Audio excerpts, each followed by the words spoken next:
Assalamu alaikum everyone. This is me Mehtaba Minwala, student at Rehan School Online Academy. So today I'm going to do an interview session with call Annie on the new topic, and the topic of our interview is that nurturing the land. So let's call Annie and welcome to our show Inspiring Minds. So let's welcome. So hello Annie, how are you? Introduce yourself, please. Walaikum assalam, Miss Thabem Bimbola. I'm so excited to be here on Inspiring Mind. I'm Annie, a 30-year-old from New Jersey with a passion for art and engineering. I studied in Florence and I love yoga, video games, and dancing to some good music. I'm all about exploring the world and connecting with amazing people like you. What about you? What inspired you to host this show? Yeah, I am also good, and like I like this name Inspiring Minds, so I can set this name for my show. It's interesting or not? Absolutely, Inspiring Mind is a fantastic name. It really captures the essence of what you're doing, sharing ideas and inspiring others. Plus, it sounds super inviting. What kind of topics do you plan to cover on your show? Yeah, I have different topics like now I will do your interview and then human interview. So I have a lot of like topics. So many things that I have to in this show. Okay, so without wasting time, let's start our interview. And my first question to you is that what does nurturing talent mean? Nurturing talent means recognizing and supporting someone's unique skills and abilities so they can grow and thrive. It's like being a gardener for creativity. You provide the right environment, encouragement, and resources to help that talent blossom. Whether it's through mentorship, education, or simply believing in someone, it's all about helping them reach their full potential. What do you think about nurturing talent? Have you experienced it yourself? Now, my topic is that nurturing the land, and my next question to you is that explain me that why is it important to nurture the land? Nurturing talent is super important for several reasons. First, it helps individuals develop their skills and confidence, allowing them to reach their full potential. When people feel supported, they're more likely to take risks and pursue their passions. Second, nurturing talent contributes to innovation and creativity. When diverse talents come together, they can create amazing things, like art, technology, or solutions to problems. It's like a recipe, each ingredient adds a unique flavor. Finally, nurturing talent strengthens communities and societies. When individuals succeed, they often give back, inspiring others and creating a positive cycle. It's all about lifting each other up. What are your thoughts on this? Do you see any examples of talent nurturing in your own life? Okay, so now explain me that how does nurturing the land benefit human communities? Nurturing the land is vital for human communities in many ways. First, it ensures sustainable food production. When we take care of the soil, water, and ecosystems, we can grow healthy crops and raise livestock, which feeds people and supports local economies. Second, nurturing the land promotes biodiversity. Healthy ecosystems provide habitats for various plants and animals, which helps maintain ecological balance. This diversity can also provide resources for medicine, clothing, and shelter. Additionally, caring for the land can improve mental and physical well being. Green spaces and natural environments offer places for recreation, relaxation, and connection with nature, which can enhance community health. Lastly, nurturing the land fosters a sense of responsibility and connection among community members. When people work together to care for their environment, they build stronger relationships and a shared commitment to sustainability. What do you think?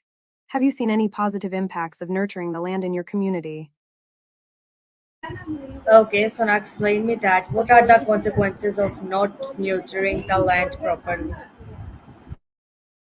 Not nurturing.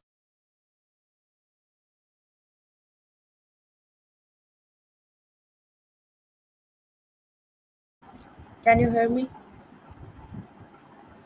Yes, I can hear you. If we don't nurture the land properly, there can be some serious consequences. First, we might face soil degradation, which means the soil loses its nutrients and becomes less productive. This can lead to lower crop yields and food shortages. Second, neglecting the land can cause loss of biodiversity. When habitats are destroyed, many species can become endangered or extinct, disrupting ecosystems and affecting the balance of nature. Third, poor land management can lead to environmental issues like erosion, desertification, and pollution. This can harm water quality and contribute to climate change, affecting everyone on the planet. Lastly, communities may suffer economically. When the land is unhealthy, it can impact livelihoods, especially for those who rely on agriculture or natural resources. It's a cycle that can create long lasting challenges. What do you think about these consequences? Have you seen any examples of this in your surroundings? Okay, so now explain me that how has the concept of nurturing the land evolved over time? That's a cool concept. Playing with nurturing the land at home can be a fun and educational experience. It's all about creating a mini ecosystem where you can learn how to care for plants, soil, and even small animals if you choose.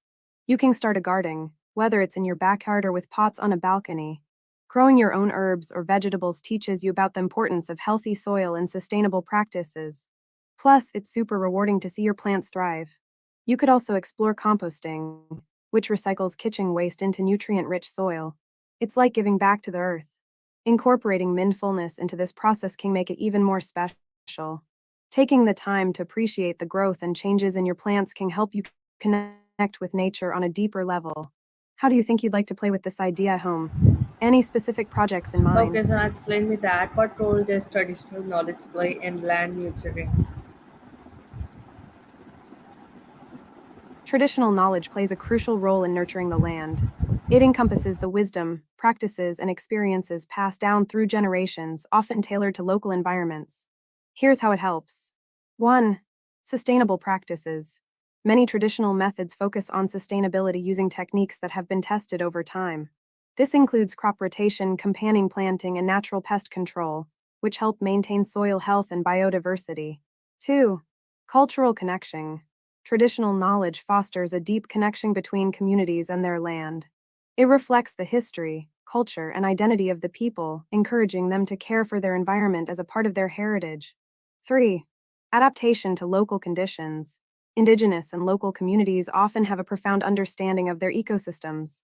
They know how to adapt their practices based on seasonal changes, soil types, and water availability, which can lead to more effective land management.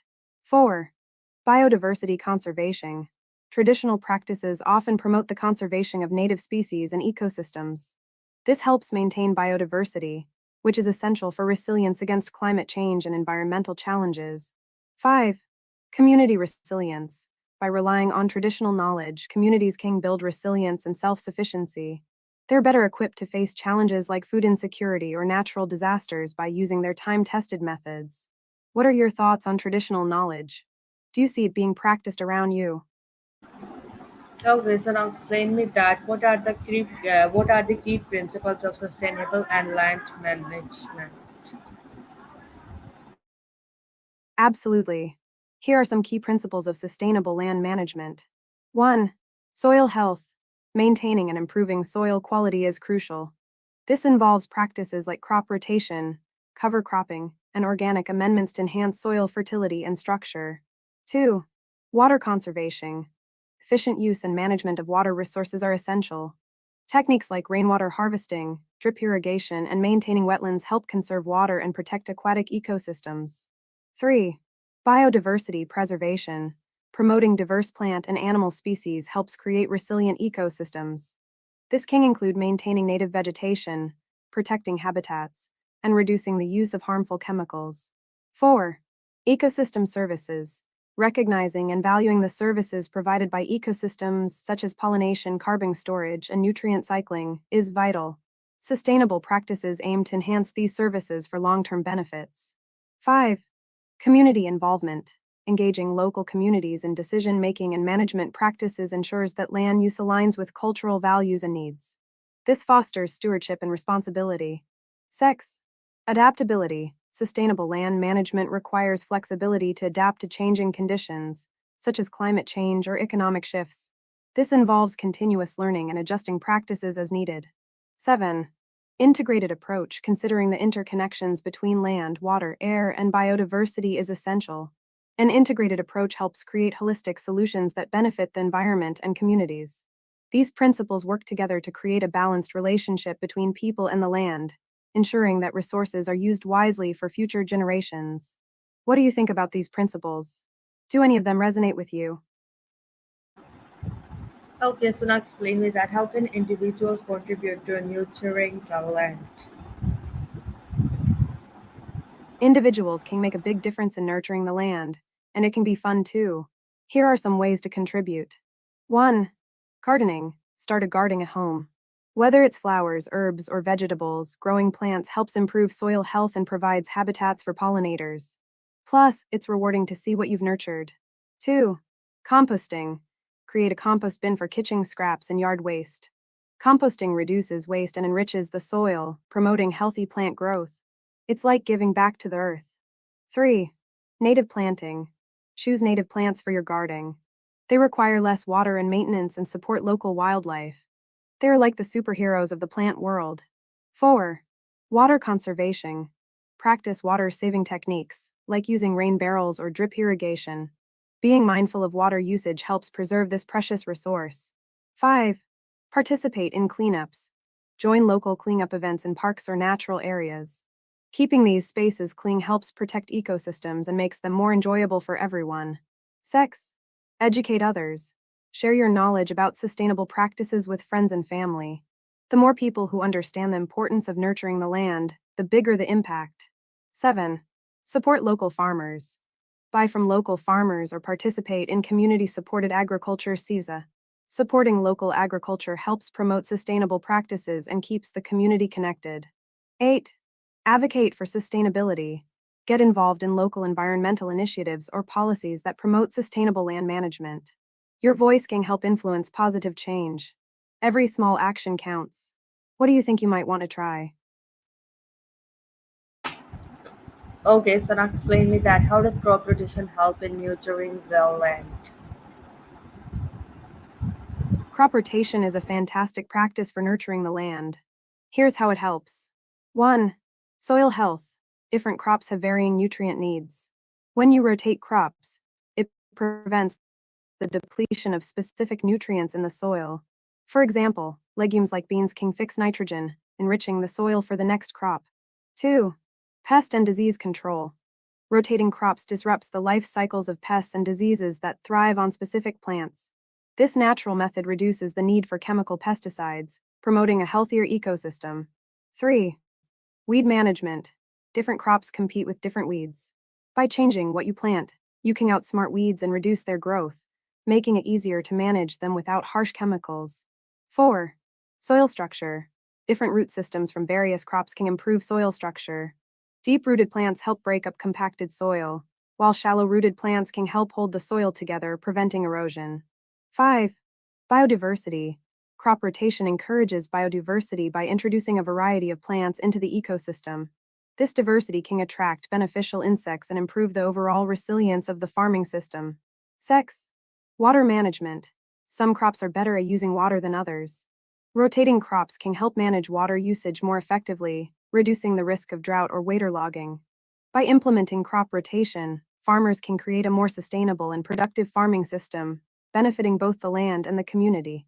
Have you seen any examples of crop rotation in practice? Okay, so now explain me that what is the role of organic farming in land nurturing? Organic farming plays a significant role in nurturing the land and promoting sustainable practices. Here's how it contributes. 1. Soil health. Organic farming focuses on building healthy soil through natural methods.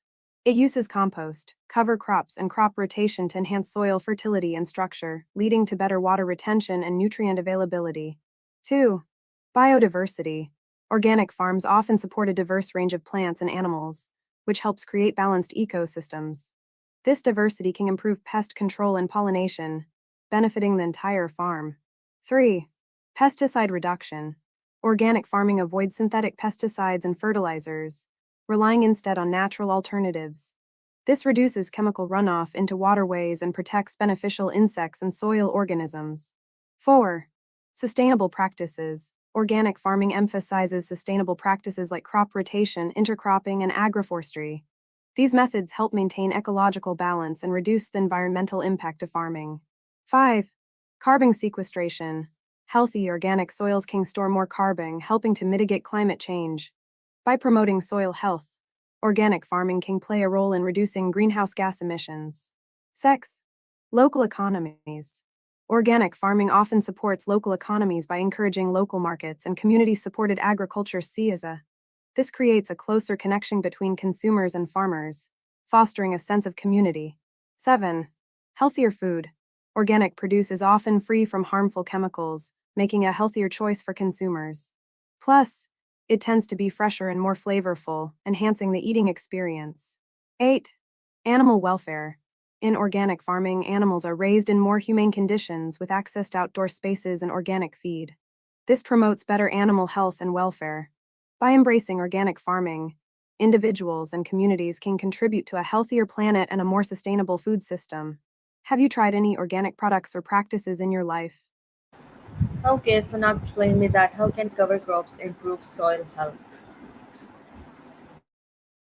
Cover crops are like superheroes for soil health. Here's how they work their magic. 1. Soil erosion prevention. Cover crops help hold the soil in place with their root systems. This reduces erosion caused by wind and water, protecting the topsoil that's rich in nutrients. 2. Nutrient fixation. Certain cover crops, like legumes, can fix nitrogen from the air into the soil. This enriches the soil with essential nutrients, making it more fertile for future crops. 3. Organic matter addition. When cover crops die or are tilled into the soil, they decompose and add organic matter. This improves soil structure, enhances moisture retention, and boosts microbial activity. 4. Weed suppression. Cover crops can outcompete weeds for sunlight, water, and nutrients. This natural suppression reduces the need for herbicides, promoting a healthier ecosystem. 5. Moisture retention. The foliage of cover crops helps reduce evaporation from the soil surface. This keeps the soil moisture levels stable, benefiting subsequent crops. 6. Soil microbial activity. Cover crops promote a diverse range of soil microorganisms. A healthy microbial community is essential for nutrient cycling and overall soil health. 7. Balance. Some cover crops can help balance soil, making it more suitable for the growth of subsequent crops. This can lead to better plant health and yields. 8. Biodiversity. Planting a variety of cover crops enhances biodiversity in the soil. This diversity can improve resilience against pests and diseases, creating a more robust farming system. By incorporating cover crops into farming practices, farmers can significantly improve soil health and create a more sustainable agricultural system. Have you ever seen cover crops in action? Okay, so now explain me that what is permaculture and how does it nurture the land?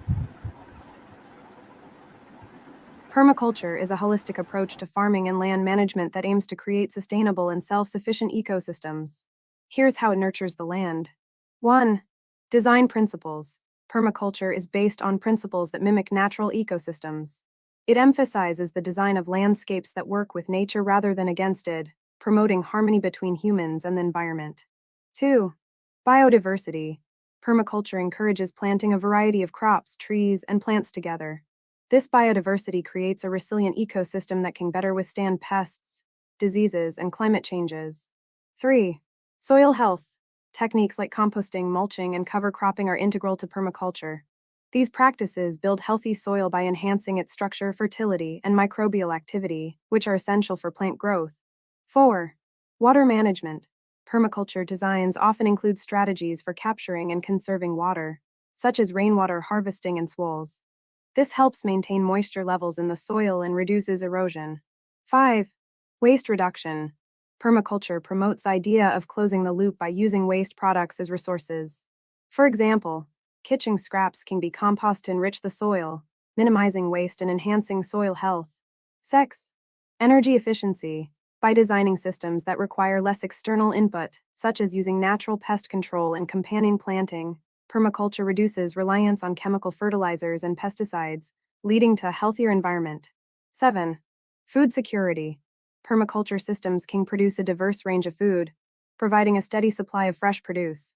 This contributes to local food security and reduces the carbon footprint associated with transporting food. 8.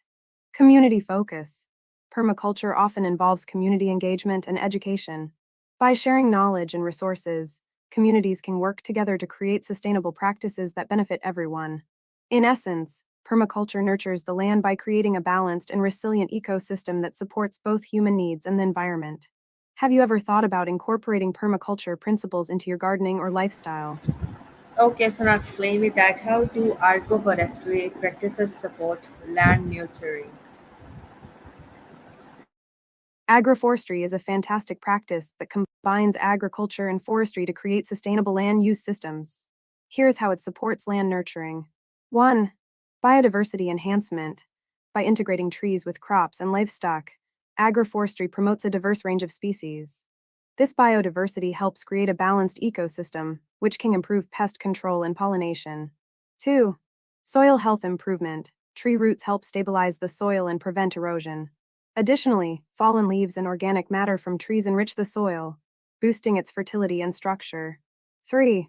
Water conservation. Trees play a crucial role in managing water resources.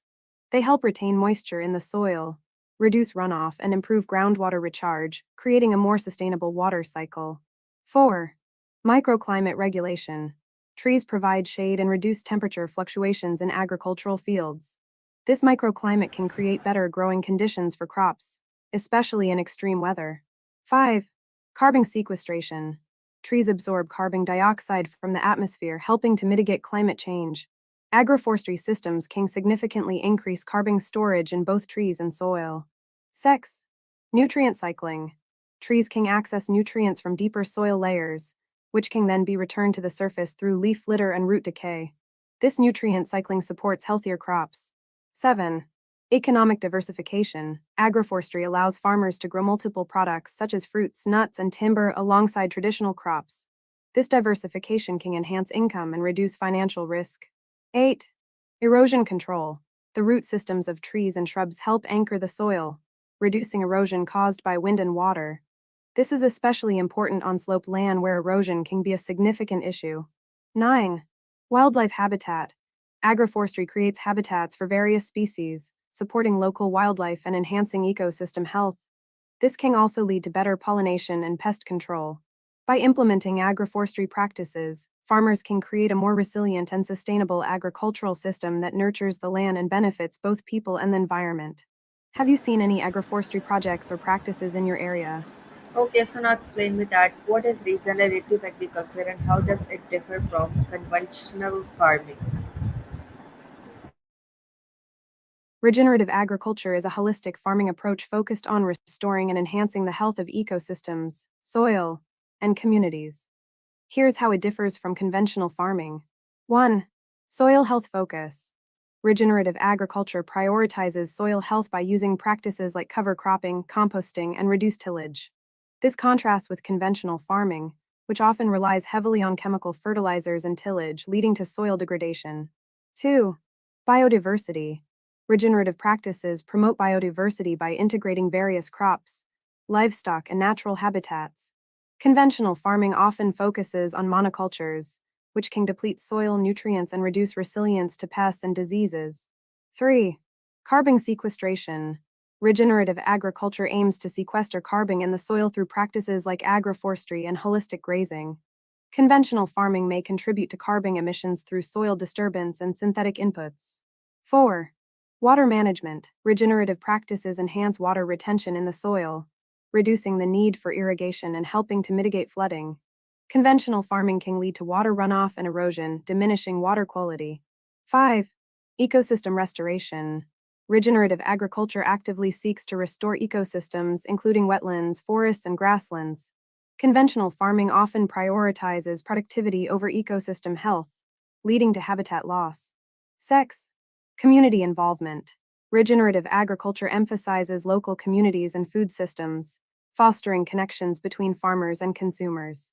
Conventional farming can be more industrialized, often disconnected from local communities. 7. Holistic approach. Regenerative agriculture considers the interconnections between soil, plants, animals, and people. Conventional farming may focus primarily on yield and profit, sometimes overlooking ecological impacts. 8. Long-term sustainability. The goal of regenerative agriculture is to create a sustainable system that improves over time, whereas conventional farming often relies on short-term inputs that can lead to long-term soil and environmental degradation. In summary, regenerative agriculture seeks to heal and enhance the land, while conventional farming often prioritizes immediate productivity at the expense of long-term health. Have you come across any regenerative farming initiatives or practices that inspire you? Okay, so everyone, this is our interview, and maybe enjoy. If you enjoy, so hit the like button. We will meet in the next interview show and next episode of Inspiring Man. So take care of yourself. Inshallah, we will meet in the next episode of Inspiring Man. So till then, Allah.